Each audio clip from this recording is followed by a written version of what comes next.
Yo, what up, everyone? This is Atlas the Plug. This is the Glowed Up Show. I'm very excited today. I got my fellow co-host in the building.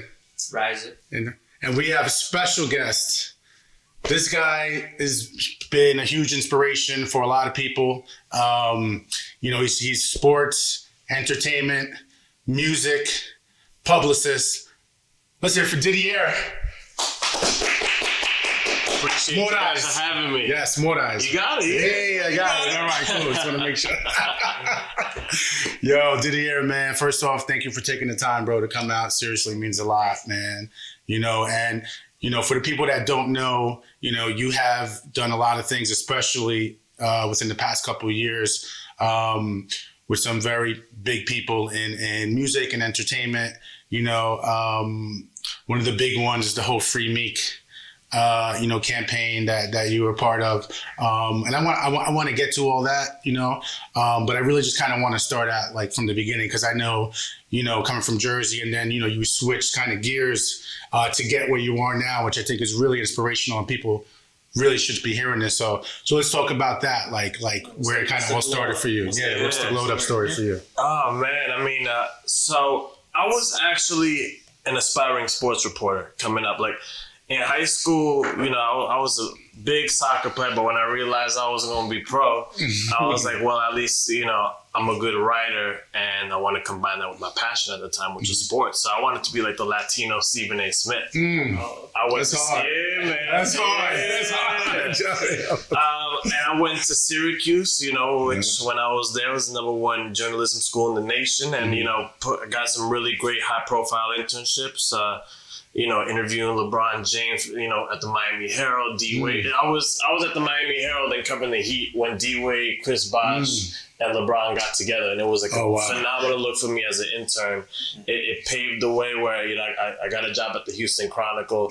I was covering my career, like starting off my sports journalism career, covering high school and college sports. Then a year after that, I got a better position in Boston, covering the Boston Red Sox, where I did some on-air work as well. And it was dope, but I think part of me, I wanted to change careers because I saw that the journalism industry really wasn't, headed in the right trajectory. When I was doing newspaper and I would write these long, dope stories, but they'd have to tighten it because they didn't have the money from the ad space to be able to pay and cover for long stories in the newspaper. And then when I went on the website side, I could write all as long, detailed stories I wanted, but I realized people didn't really care about the content; they just cared about the page views. Like I could write the shit out of a story and make it a nice, well-reported story, but they prefer, I would.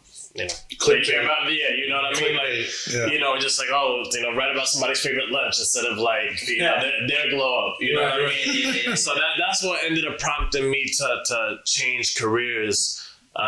To what I'm doing now as a music and sports and entertainment publicist. What was the time span between when you decided, you fell in love with journalism and then changing, like you said, you saw the trajectory of journalism and everything changing. What was the time frame from that when you started, you fell in love with it, to when you were I don't know, it's kind of changing, how deep in it were you already? Was it a year, 2 years, 3 years? I was only 2 years removed from college, so it was still obviously relatively young. But at that period where I knew I could kind of pivot, because I was probably halfway. I was a Red Sox beat writer, so you're at all the home games and select road games, and the schedule was just crazy, and that even aged me because a lot of the beat writers were in their late 30s, 40s, and 50s at the time.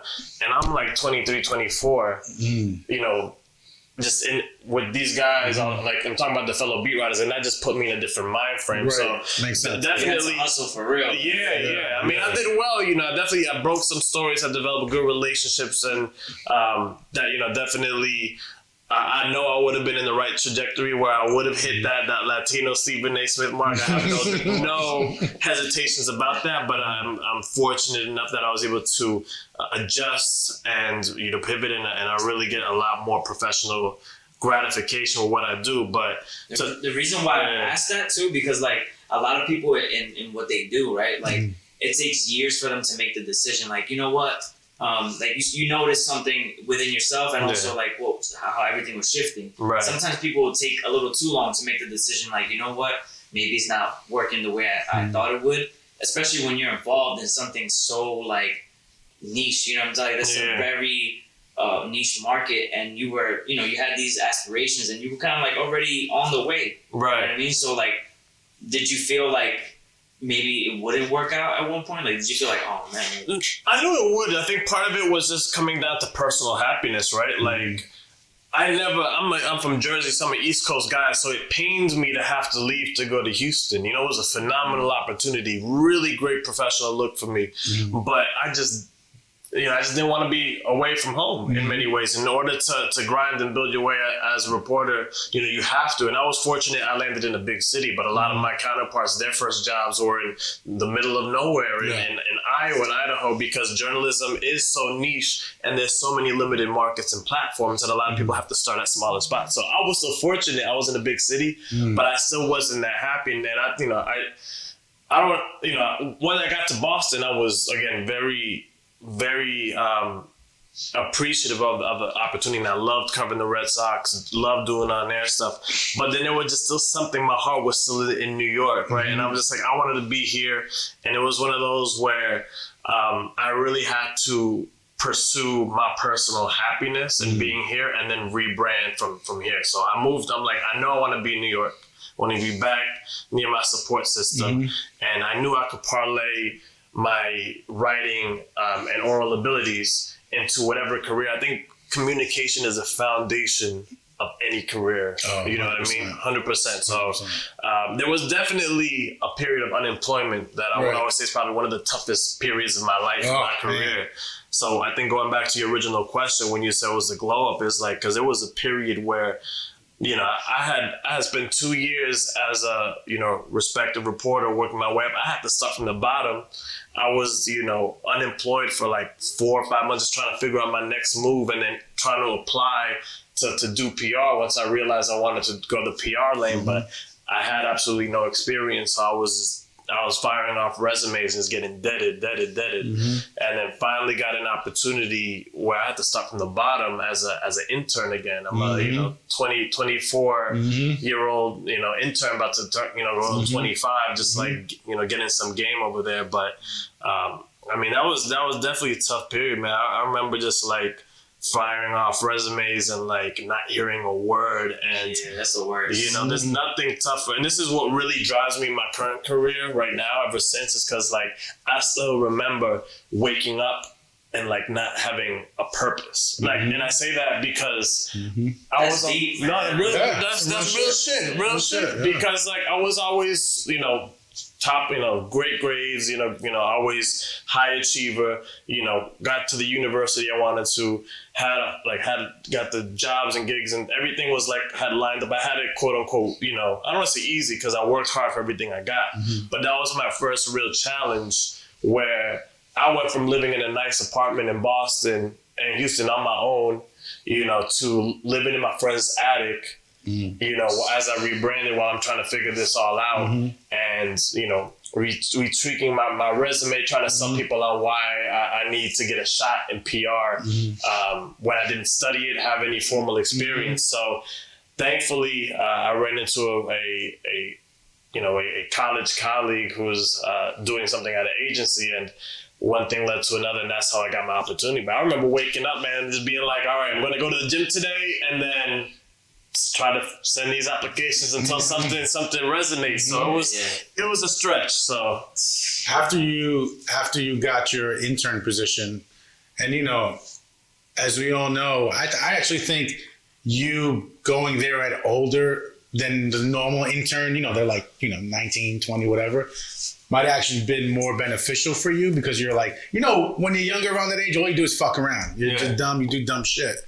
But when you start hitting, when you're 25, 20, and you start becoming more of like a serious, like, I got shit to do. I got to responsibility. Already. You know what I'm saying? So even if you're an intern, you still kind of have that leadership role when it comes to doing that. Right. Because you got to kind of like pave the way as well. You know what I mean? And you know now it's like, hey, I'm going in here now and I'm gonna like get as many contacts as I can. You know what I'm saying? Like I'm gonna I'm gonna do the coffee runs and I'm gonna do all that stuff and that's cool, but like I'm gonna get these contacts. Right. You're more conscious of like, I'm gonna get these contacts, I'm gonna maintain these contacts, I'm gonna build up my shit. You're building your brand at the time, right? So what would you say when you were finally, let's say, in that circle, what would you say was like your first, like not how you got to Meek, not yet, but what was like your first like bigger like break, like something that was like, all right, I'm going in the right direction. You know, so that first internship, so also for the first few years I was doing PR, I wasn't even doing music as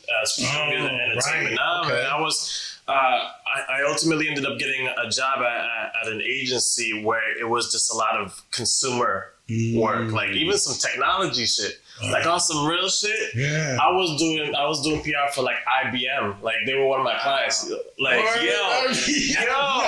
telling you, like when they're processors and artificial intelligence and shit, that was one of my clients. You know, I mean, I also had some other ones like MTV and VH1, so like that was, but it was one where it was, you know, some consumer, you know, slight. I don't even call it entertainment. I'll say more consumer and corporate PR, where I was, you know, that job, I had it for 3.5 years, and it was, you know, I'll say this, right? Mm-hmm. I took the job because it was the experience I needed. It was the first one that offered. Mm-hmm. You know, it paid very well. Mm-hmm. You know, technology does pay. Shout out technology. But I think for me, I just needed to get an opportunity, get that foot in to like learn how the PR game worked. Okay.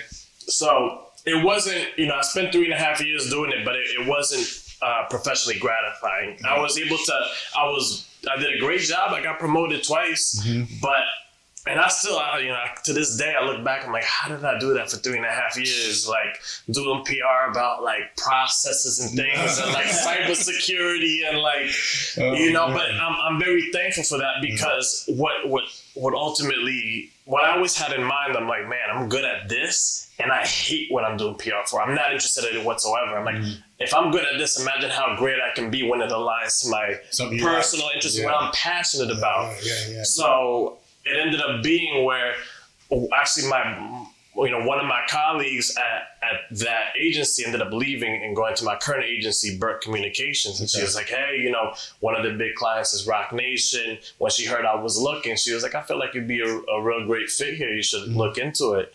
And, you know, things kind of worked out from there where I landed over here. And, you know, it was one of those things where I really always, you know, I've always been, you know, very passionate about music. And even when I was doing, you know, sports reporting and I was interviewing the Red Sox players, I would always do these cool stories about like, there was actually I'll tell you the Miami Heat story. There's a player, Carlos Arroyo, who he was starting point guard at the time, but he was also a reggaeton star on the side. Really? Right? He was like, well, like Ivy Queen and doing some cool, and I had so much fun reporting on that story. Carlos Arroyo. Okay.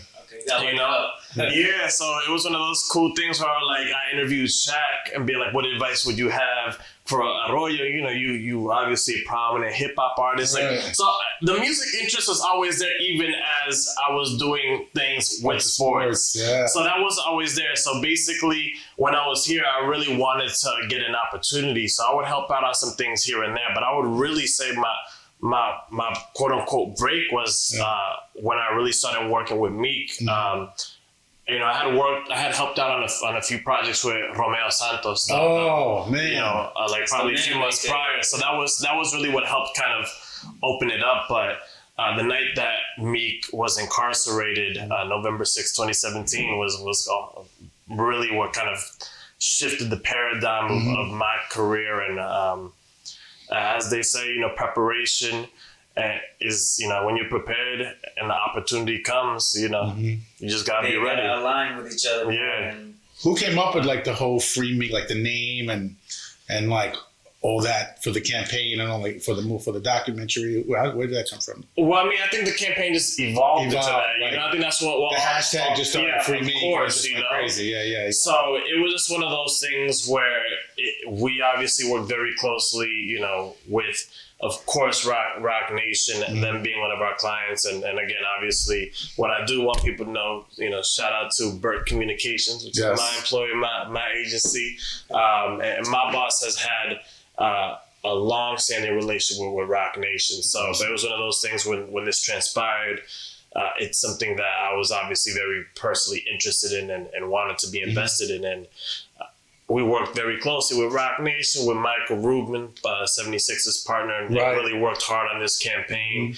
And working with his attorneys, I mean, I had never really been involved in reading legal briefs, and I had to immerse myself in these legal briefs because I had to be able to, adjust it and tailor it in a digestible way for entertainment, music, media to be able to understand what these things actually meant. And, so that I say all that to say that I think really the Meek opportunity was really something that ended up kind of opening up a lot of doors for me. So that was, you said around 2017 that's like when things started shifting a little bit. Yeah. So at this point, it's already like 5 years, right? Almost. You said 2012, around there. Well, yeah, I really started doing PR in 2013 because, like I said, the December 2012 was when I left my journalism position, and there was like the period of unemployment for like a good amount of months. So I'll probably say middle of 2013 is when I really first started working in PR. That's a great way to show, like, man, you went through so many, like, it was like a roller coaster ride for you, man. Like, and then also, pushing yourself through something that you felt like you could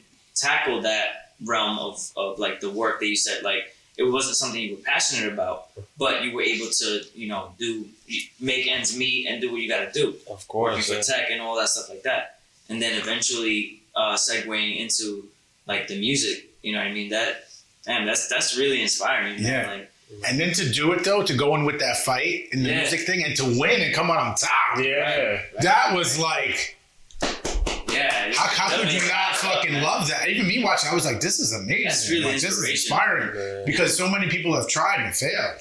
Yeah. You know what I'm saying? Some people get stuck in the phase where one, they might just say, you know what, like this, being unemployed is just like, you know what, I'm just gonna go back to square one, and then they just get stuck in square one. They're like, yeah, I'm just gonna get a retail job, and that's it. Like then it just ends there. Or if they get stuck in a job where it pays well, like a tech job, they might be like, you know what, I think this is it, man. Yeah. And then they just don't find it in themselves to like pull themselves even further. Nah, man, I'm not that type of dude, man. For me, first and foremost, I have to be passionate about what I do. It was always a plan to it. I just needed to make sure I got that experience and figure out how to move and maneuver and really learn this. And I'm very thankful because I don't think I would be able to do what I do without it. Because again, like that gave me the foundation infrastructure of how to navigate as a publicist and doing the corporate stuff. Yeah. And then you need to take, in many ways, a corporate approach for this. So you tailor it accordingly, obviously, when it's in the music industry. But I mean, that's I've always had the hunger and fire in it. And I still, because of that time of unemployment, I'm telling you, that still drives me. Yes. Like, I'll never get comfortable because I always have that memory of me being in my boy's attic, applying. Because I'm the only child, bro. Like, my parents live in Colombia. They moved back after I graduated. So it was literally like, I need to figure this shit out because I have no other option otherwise, I say that shit all the time. Sometimes when you have no option, that's the best thing, you know? Yeah. Listen, after, they always say, once you hit the bottom, there's only one way to go is up, you know? And sometimes you can't reach that until you gotta hit the bottom. Because I think it was A-Rod, I love watching like Shark Tank and the show like The Prophet and stuff like that. And A-Rod was like, he's like, I love dealing with people who are passionate and broke. He's like, because the drive that they have is more than anyone else. Because once you hit that, if you have the passion, then you start meeting the right connections. Yeah. Just opens up and your network on your phone. You're looking at your phone like, oh my God, I can call any one of these people right now. You know. Yeah. Actually, I want to ask you two questions. First question, if you're allowed to say, can you name some clients that you have or have worked with or stuff like that? For sure. So obviously some of the clients I represent from the music perspective, Meek Mills, Yo Gotti, Fat Joe. Those are some from the artists. Obviously I help out a lot of other artists under the Roc Nation stable as needed. So from helping out with Megan Thee Stallion to helping out with some of their younger artists as well, and whatever is needed. But I think especially most recent, Meek's always been really the one I've been working with now. Closer to 3 years, and most recently, within the last few months, been working with Gotti and with Joe, and then just continuing to build the brands for everyone, and then beyond that, obviously, working with other brands such as Douce, Jay's Cognac, and Puma as well. So we shout out to Puma, by the way. Hey, Puma gang. See that? Puma gang. Got them Tetris joints. Shout out to Puma. Yeah, man. You know what I'm saying? Don't show these. You can't show those, Riser. You can't show them. Maybe next time. Yo, so listen. So let's say, and I'm sure you get asked this all the time. And listen, I know you're busy. And even if an artist came to me and was like, yo, Didier, talk to Didier.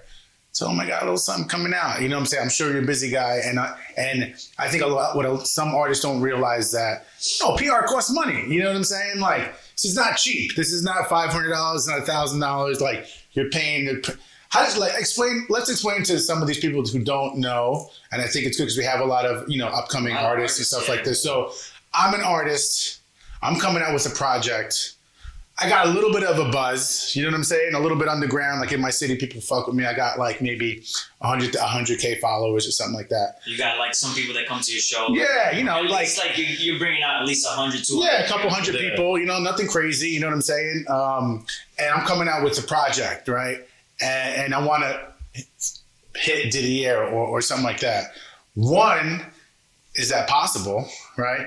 Two, if it's not, what do you recommend the moves would be for them to get to someone like you?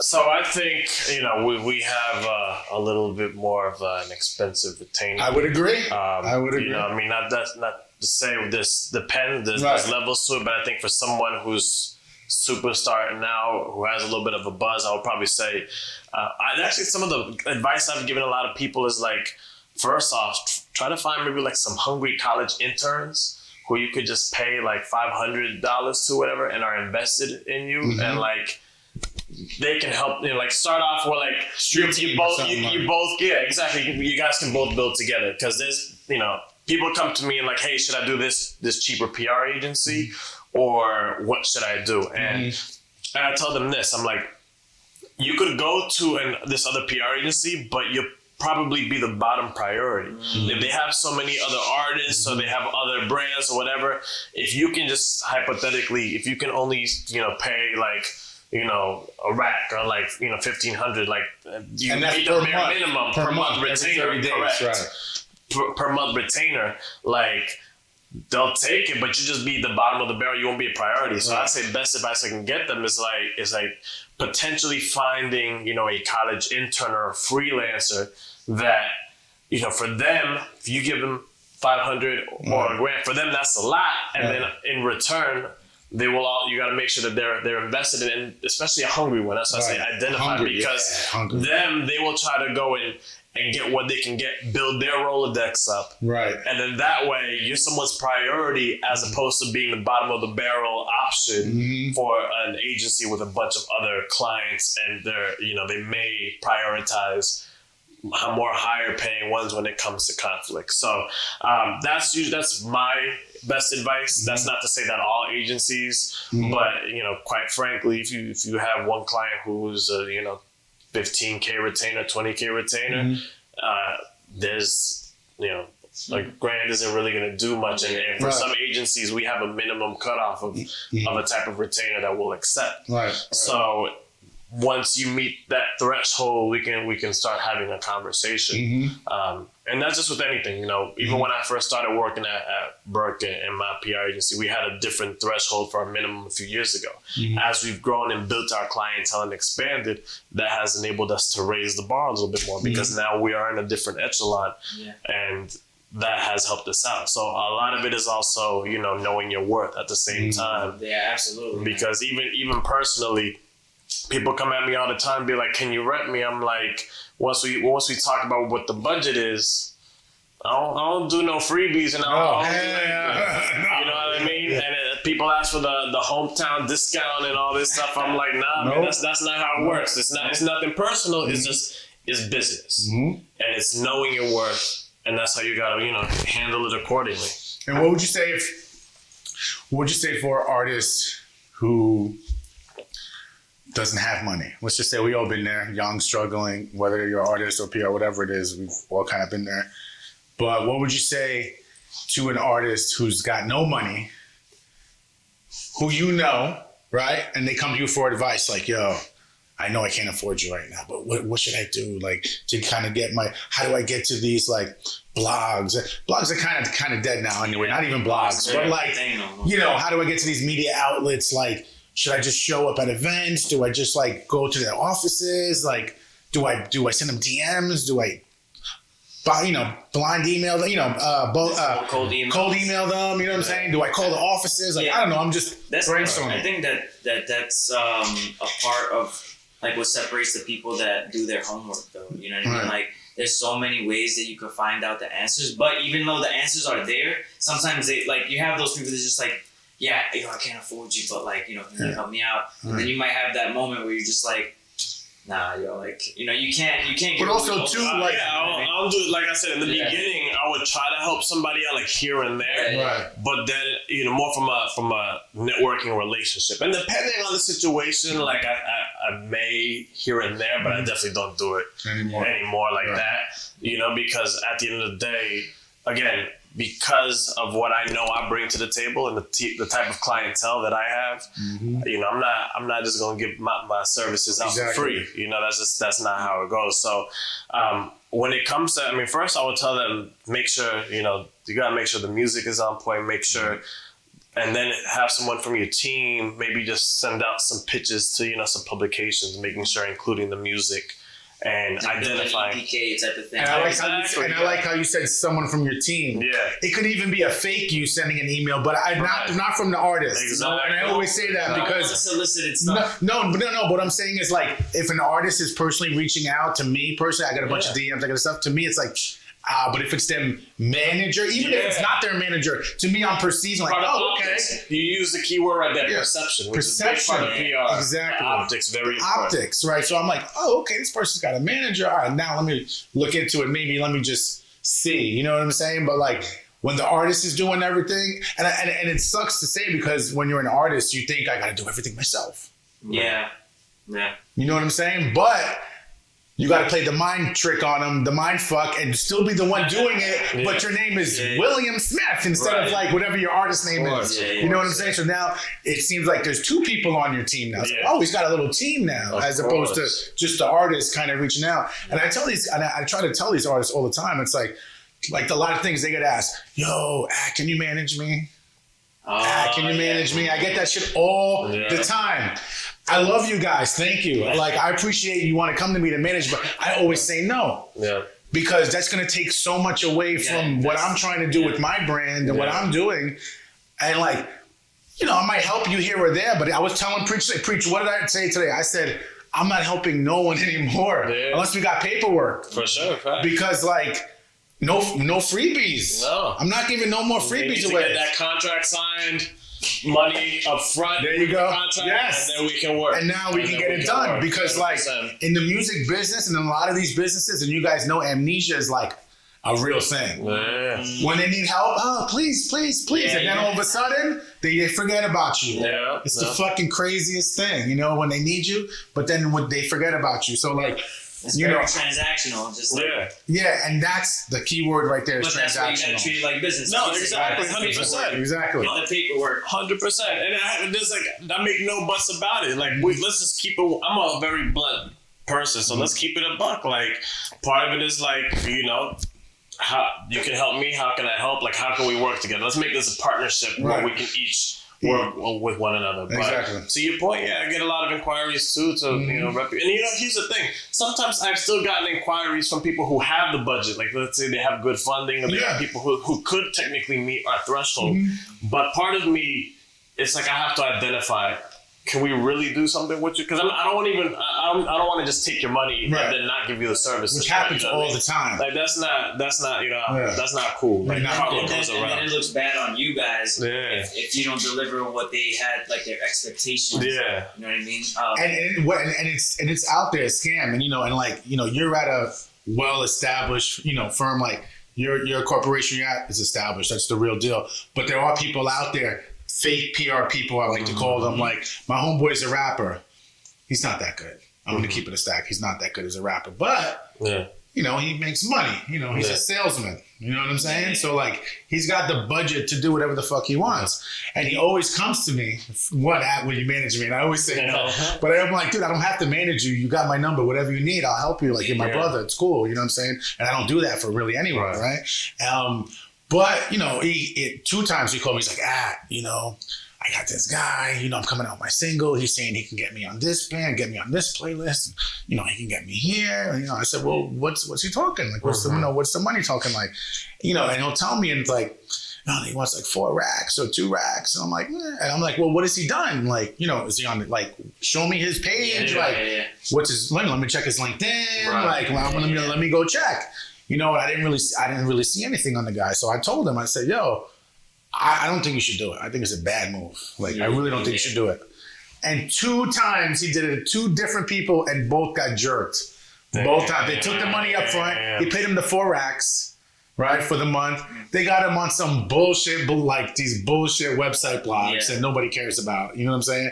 And like, and then they dipped on him. Yeah, that's crazy. But even you doing that homework for him, that's a job already. Right. And that, obviously you did that out of love. My strength. He's my boy. Yeah. But at the same time, like, people don't realize that takes time away from what you were doing. Let's say if you had a whole schedule plan, and this thing took you an hour to do. That's an hour away from what you had. Absolutely. And that's what like when people say, manage me, can you manage me? Right, they don't understand. They don't understand that hour turns into a full day, turns into a full month, and you can't move forward with what you actually want to do. And if they're not going to do the same thing as you, like, there's only real talk though.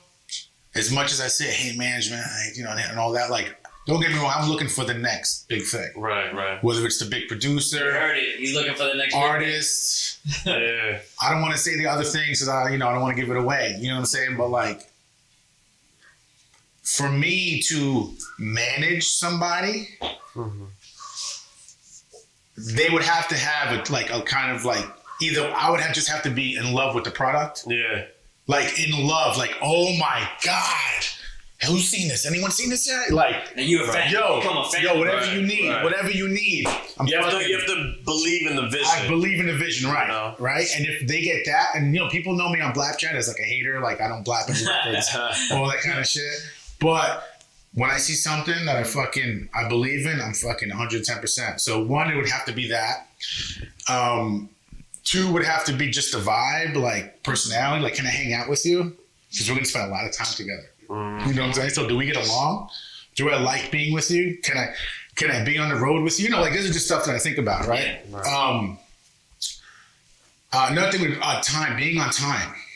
I don't know what it is with people and being on time. Like, people are so bad about it. Like, that's a big thing for me. Punctuality is one of the most important things as a human being, but when I bring to business, like, I try to, I really love what the former Giants coach Tom Coughlin always used to say: on time is being like, you have to be there 5 minutes early. Yeah, if you're on time, you're late. That's what I used to say. So that's always been my approach with anything, and that's why, especially when you work with different artists and different clients. I mean, definitely, I agree 1,000. But for people that live in New York, I feel your pain. So at least be courteous and let them know that you're gonna be late. No, fuck that. Be on time, because I'm in New York too.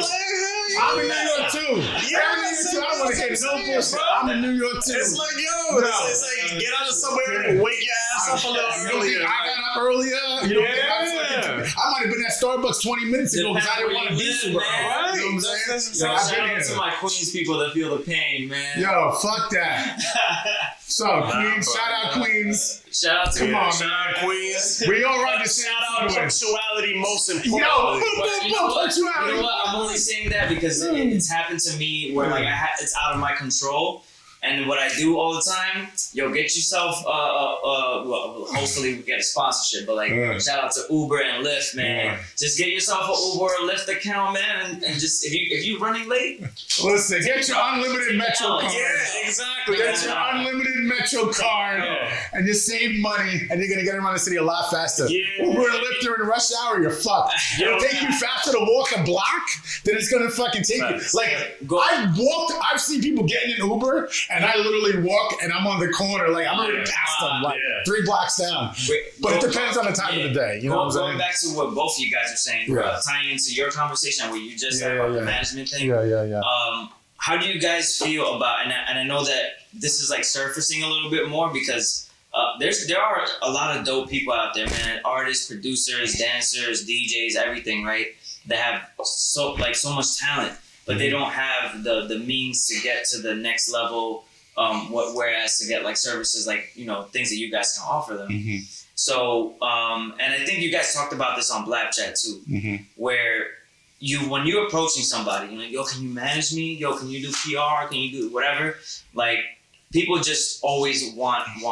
They're never trying to give back, right? So there's a popular thing for people that study and do their homework and find value in this stuff, like where they say, even Gary Vee said this, where when you're trying to approach these people, right, or these companies, like, instead of asking for stuff, like, why don't you try to add value? Tell them what you can do. Yeah, what can you do? So what's I want to ask this to both of you guys, like, what's your take on, like, people that take that approach, like cold DMs, cold emails, you know, saying like, yo, I respect everything you guys are doing. Like, obviously you can tell by the message that they're sending you, but they're trying to add value to what you guys have. And let's say if it's something that is truly valuable to you, like say if it's a graphic designer, like, yo, you know, I could offer my services to you. Like, how do you guys feel about that? And let's say they're a rapper or a singer or whatever, and they also like, yo, I do graphic. I look to the end to them. Yeah, well, I mean, because I know that happens a lot. I know you probably get messages like, oh, yeah. Well, I think it's different if you're talking about an artist or just someone else in the industry. If you're talking about like a photographer, you're talking about, you know, a stylist or something like that, right? A lot of people wear a lot of hats. So I mean, I like to have a Rolodex of people that can play positions. Like, I usually have, like, you know, if I ever need photographers to do something with a client, I usually have like my top 2 guys that I usually go with. But anybody, whoever says they can do it, I'm like, all right, send me your information. So I still add it to the list so I can have backup options in case of anything. I think in terms of an artist, I mean, part of it is the value add that they would have for me, you know, speaking, you know, frankly, it's just, it's either financial, or so you have the buzz, then it's the name credibility of adding you to our roster. So, those are the kind of value adds. But I think that the best advice I can give, and I mean, I had some random struggle rapper just call me on the phone, be like, hey, like, can you do PR for me? I'm like, I've never heard of you. He's like, oh, I have this hot single doing whatever. I was like, I've never heard of you, but just email me your stuff. Here's my email. He's like, oh no, can you email me and send me stuff about you and you? I'm like, bro, this ain't how it works. This is not. So you're the one who called me, man. Like, right. I mean, so also make sure with your approach. I mean, definitely always come, but like, I just tell people, just come prepared, come organized. Right. Oh, you know, at the very least, because there's some people who just all over the place or still feel like they have a little hot record. They feel like they don't see the grand vision. They think all of a sudden they're like, everyone wants to be with them. It's like, nah, like this. Make sure you come. Yeah, exactly. Don't get caught up in your own hype too much. Yeah. Make sure you have a professional demeanor. Like, always be respectful with whomever you interact with, because that's something that's just, you know, taken me a long way. I've worked with very prominent people, but even someone like Michael Rubin, the Philadelphia 76ers partner, like, I see how he treats everyone with the kindness and love and respect, no matter where you are. And that's just something I felt like I was doing that, but even just seeing him and doing it at his level, that just has continued to really push me to this is all a relationship-driven industry, right? Right. First impressions are so key. And it's really just slept on. Like, it's so underrated, just the basic quality of being respectful and polite. And that will get you so many places in this business. Yeah. You know, even when you treat I would treat security the same way I treat artists, just out of respect. And I just that's my biggest piece of advice to anyone trying to break in. First and foremost, is just come in prepared, attentive, but also come in respectful and polite at the same time. Do you think that there's a place for people that don't have the budget, let's say, to work with either one of you guys? I mean, that you definitely answered the question, because I believe in that 1,000%. Like, you know, come correct, come prepared, come organized, come with respect, and do your homework to find out, you know, the credentials that person that you're reaching out to has. You know, so you can't come like, yo, call, like, email me. Or there's people that leave a comment, yo, send me a DM. Yeah. Like, why would I DM you? Right, exactly. Right. But like with the people that do come organized and the people that do come with that respect, like say for example or yourself, man, like how do you guys deal with that when you're like, yo, this kid, I know he or she has a lot of potential, but you're part of something bigger. Right? Do you let that opportunity pass? No, I mean, for me personally, like I said, I have to be super passionate about it. Like if I hear something that's undeniable, and it's very rare, it's happened maybe once or twice. It can actually happen. It can happen. Okay. It could be no budget. Just asking. Yo, it could, dead ass, I'm gonna tell you right now. Like it could be no budget, not really looking, because they don't have the budget to dress, like a rough diamond. You know what I'm saying? Yeah. But like, I could listen to the music. I could look at the person and I could be like, I could fucking do something with this. You know what I'm saying? I could see a star in there. You know what I'm saying? Like, one person, I'm sorry to cut you off, that comes to mind is Nick Paps, Papa Mitra boy. Yeah. Shout out Nick Paps. Shout out Cruz. Exactly. Shout out Cruz. Big shout out to Cruz. Much love, Cruz, my brother too. My brother. You know? Yeah. Shout out to Cruz. In fact, if it wasn't for Cruz, we would have. I mean, this would have never happened. 100%. We wouldn't be here. We did the respect. Super shout out to Cruz. Shout out to fucking Cruz, man. Shout out to Nick Paps. Yeah, right. That's right. We're in the Respect the Engineer commercial. But I want to use that as an example real quick, because even though that came in through a highly, like the recommendation was there, but even at the time when I'm doing things with Roc and with Meek and you know, a lot of my other clients as well, with the Reform Alliance, all that, Ruben. But it's one of those things when Cruz hit me about, you know, helping out, doing some PR for Nick. Right. And just when we met the first time, that's when I really believed he was just a star. Like, you hear his beats, you really, like, he was just, you know, the things he's been a part of were just so phenomenal. And at the time, man, I think it was like 22, whatever. And I'm like, and also just how he carried himself. I said, man, like, we get you in the right interview looks and get you on camera a lot. Like, we could be able to like build something here. That's one where it was. That one I really just wanted to do, because even though we have a lot of things going on, I'm just like, there's just something about you that I feel like you can be like one of the biggest producers in the game. That's incredible. You want to hear something? This is what a small world this is. So obviously we have the relationship with Cruz. Shout out to Cruz, my brother. I did a Dream Chasers beat battle with Cruz and Nick Paps, right? At Drum. I have a residency there. And I DJ'd that one. Oh yeah, you did. You DJ'd. That's right. That's right. So did the event. Fucking thing was awesome. We had a bunch of kids there, some amazing producers. But the one thing I took away from it was we did like a private meet and greet before the show backstage in the green room, and we had about maybe like 15 or 20 people, producers, fans of Nick, producers go back there and meet him, and man. First of all, the kids, all the producers were just geeked out, geeked and glowed on the face.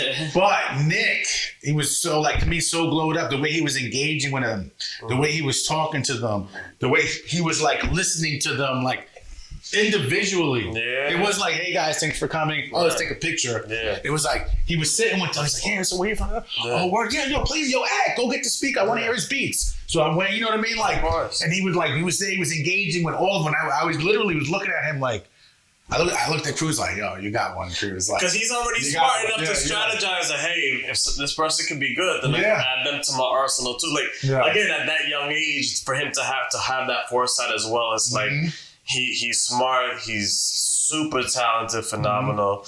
And even when it came to, doing interviews, I mean, he had phenomenal personality that even the reporters would hit me on the side like, we gotta that's a good ass interview. Yeah, we should get Nick on the show. Yeah, no, that's a good idea. Let's definitely get Nick on the show. Nick. Shout out, Nick. Nick, come through. No doubt. I'll hit up Cruz, man. I'm sure he definitely does. That'd be a good story. That'd be a good story. So, listen, let's going to wrap up. But first off, two things. Is there anything like, I know you're working on so much. I know you got a lot of things going on. I know you're a busy guy. Is there anything you want to plug right now? Is there anything you're working on that people should look for? And also your social media, let them know where to find you, stuff like that. Absolutely. Well, let's start off with the social media at Didier Morais, Didier is Didier. You'll find it. But I think, one of the last things I want to just leave, and then we can tie it into Please.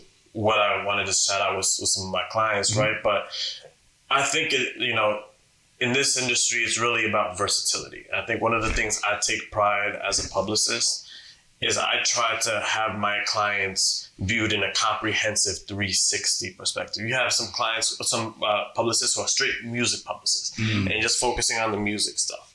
But I think some of the things I take great pride in is, and we did it with Meek, where it's like, we had the sports outlets talking about him. I had my ESPN First Take. I had him on CNN talking reform. I had the New York Times op-ed where we had him with, we had him in these different lights where he could have a dope conversation on ESPN First Take, then go on CNN and talk about reform, and then, be able to, be on the Breakfast Club talking about music or whatever. So, and that's something that I think I take great pride in. And even now, telling like the business narrative with me, what we doing with Lids. And that's what I try to do with all my clients. And to parlay that to one of the big things I'm working on right now is with Yo Gotti. And, obviously he dropped the album, Untrapped, came out in January. Obviously, phenomenal album. Shout out Yo Gotti. Shout out Gotti.